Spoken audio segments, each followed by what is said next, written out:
تعالوا بقى اوريكم جهاز البخار اللي انا جبته. بصوا، جبته من دينكس، جبته من على نون، عشان الناس اللي هتسألني انا ده جبتيه منين. جبته من على نون اهو، ده كده شكله.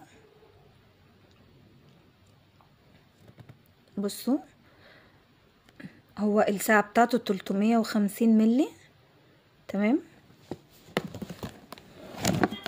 بصوا بيجي معاه القطع دي، بيجي معاه 9 قطع. بصوا بيكون بقى ايه، 1200 واط و350 ملي الساعة بتاعته.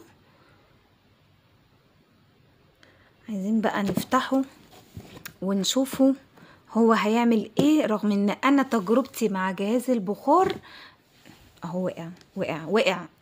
تجربتي مع جهاز البخار مش احسن حاجة، لان كنت جبت واحد من فترة، حتى انا يعني لو تلاحظوا ان انا ما صورتوش اصلا.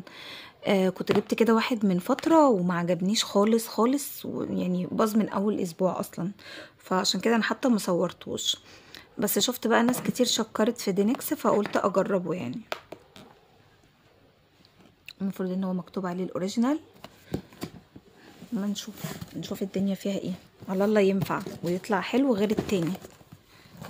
بصوا